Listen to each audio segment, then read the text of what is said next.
It was a nice summer day. My 5-year-old son James was playing outside in the backyard of our suburban home. James has always been a quiet boy.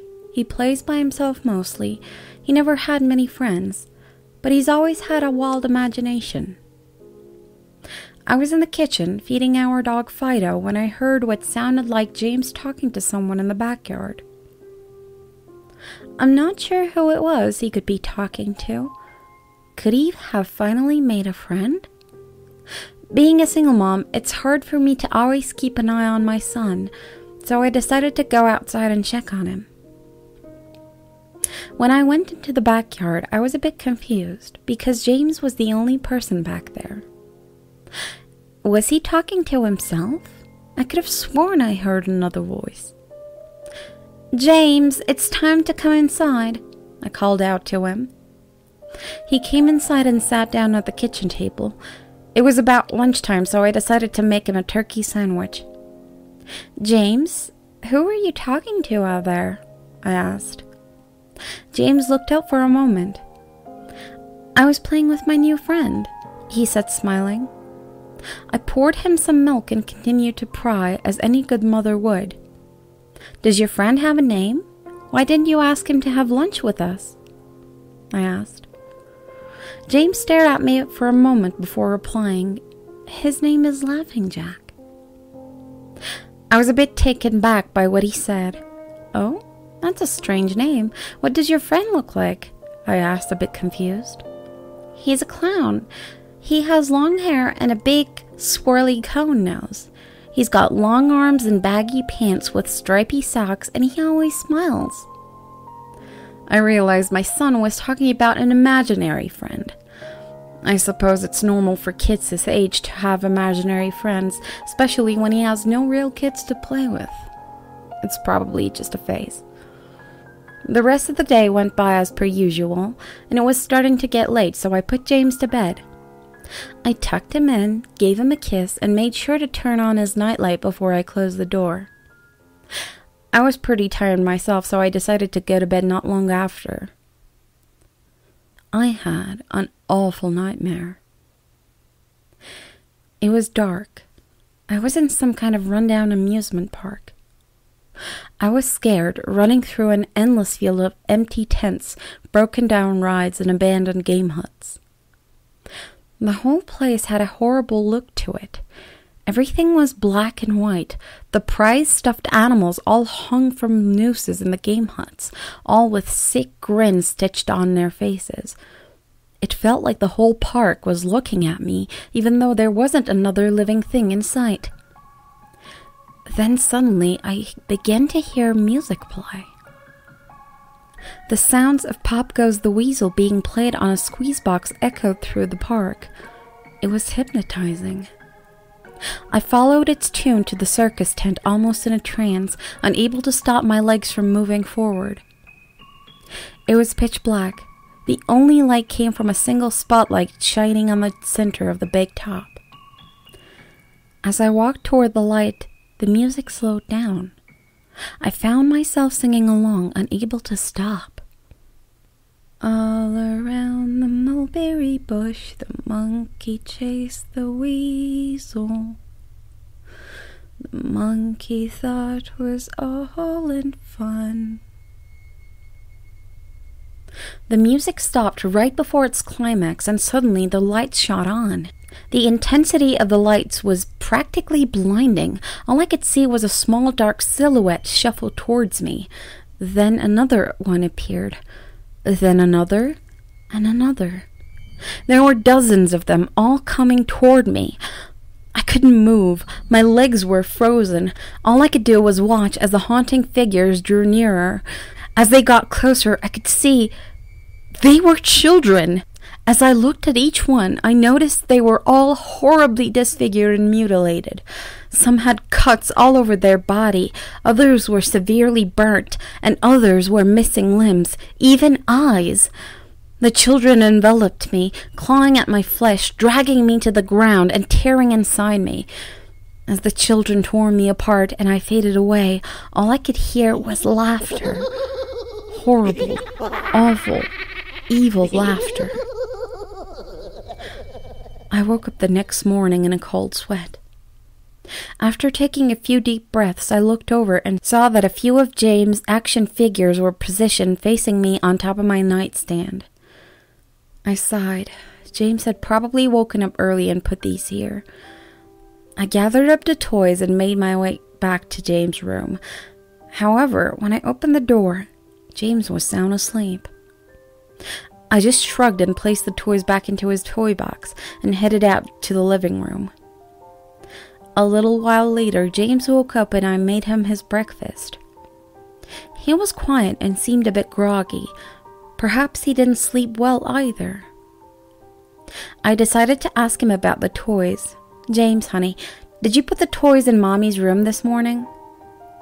His eyes shut up for a moment and then quickly glanced back down at the cereal. Laughing Jack did. I rolled my eyes and responded, well, you tell Laughing Jack to keep the toys in your room. James nodded and finished up his breakfast, then decided to go play out in the backyard.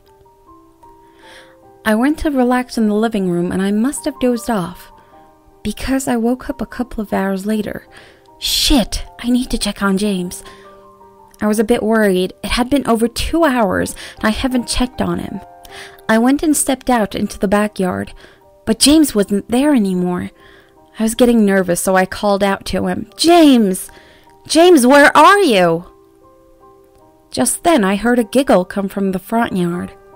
I rushed through the gate around the front of the house. James was sitting on the sidewalk. I breathed a sigh of relief and walked over to him. James, how many times have I told you to stay in the backyard? James, what are you eating? James looked up at me and reached into his pocket and pulled out a handful of hard candies in all colors. This made me very nervous. James, who gave you that candy? James just stared at me, not speaking. James, please tell Mommy who gave you that candy. James hung his head down and said, Laughing Jack gave it to me. My heart sunk. I kneeled down to look him in the eye. James, I've had enough of this damn Laughing Jack thing. He is not real. Now, this is a very serious situation, and I need to know who gave you the candy. I could see my son's eyes tear up. But, Mom, Laughing Jack did give me the candy. I closed my eyes and took a deep breath. James has never lied to me, but what he's telling me is impossible. I made him spit out the candy and I threw the rest away. James appeared to be fine. Maybe I'm just overreacting. After all, he could have gotten it from Tom and Linda from next door, or Mr. Walker down the street. Either way, I'm going to have to keep a closer eye on James. That night, I put James to bed as usual and decided to go to bed early myself. Suddenly, I was woken up by a loud bang coming from the kitchen. I sprung out of the bed, hurried down the stairs. When I got to the kitchen, I was horrified. Everything on the counters had been thrown on the floor, and our dog, Fido, hung dead from the light fixture. His stomach was cut open and stuffed with candy, the same type that James was eating earlier that day. My shock was quickly broken by a sharp scream coming from James' room, followed by a loud crash. I quickly grabbed a knife from the drawer and moved upstairs with a speed that only a mother whose child is in danger could have. I burst through the door and flicked on the lights. Everything in the room was knocked over and tossed on the floor, my poor son in his bed crying and shaking with fear, a pool of urine staining the sheets. I scooped my child up and ran out of the house and went next door to Tom and Linda's house. Luckily, they were still awake. They let me use their phone, and I called the police. It didn't take them long to arrive, and I explained what had happened. They looked at me as if I was crazy.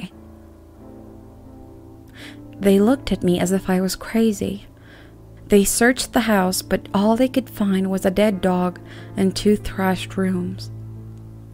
The officer told me that someone had probably gotten into the house and done this right before making a quick escape when they've heard me coming up the stairs.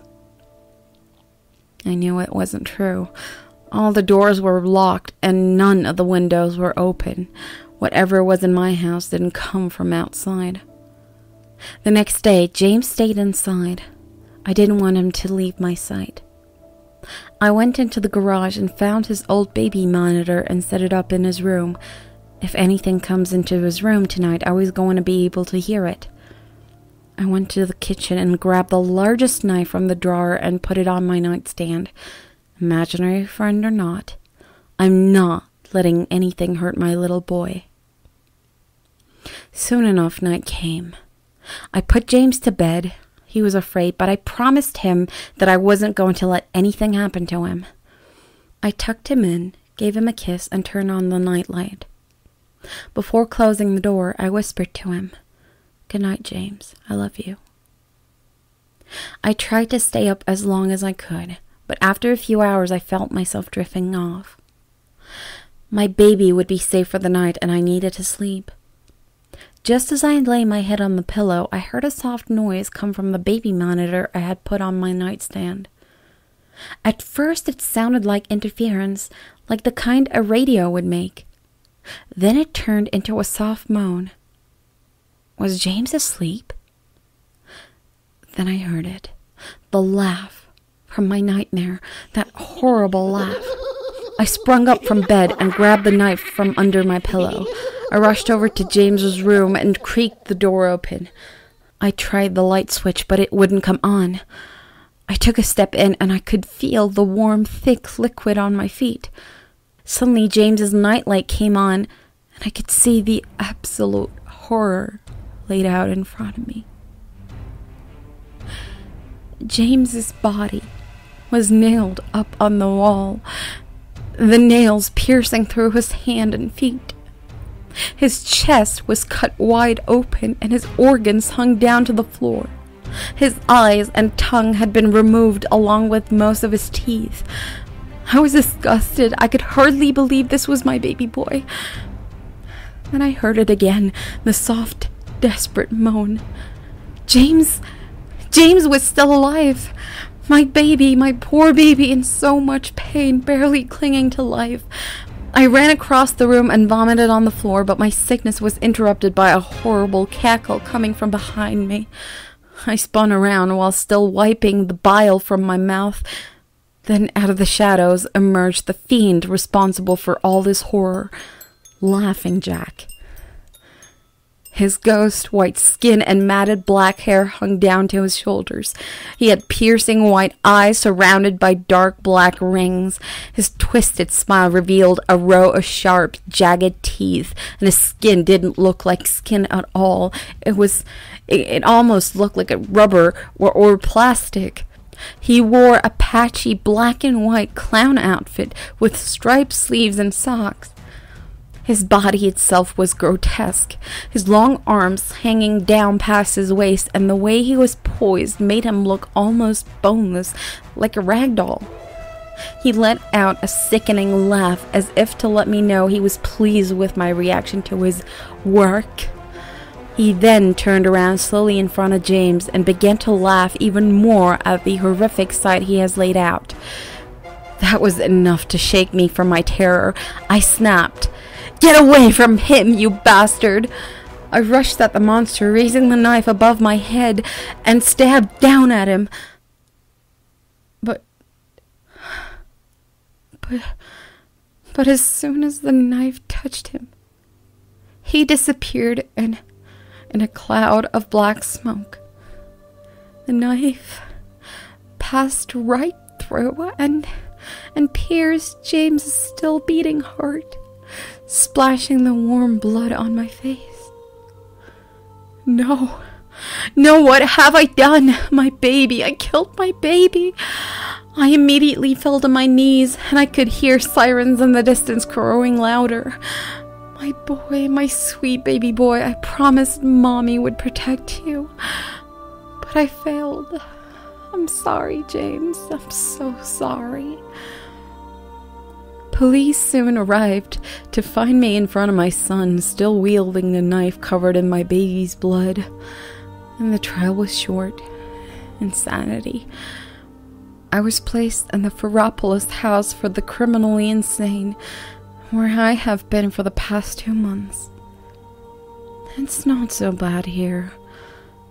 The only reason I'm awake now is because someone is playing Pop Goes the Weasel outside my window.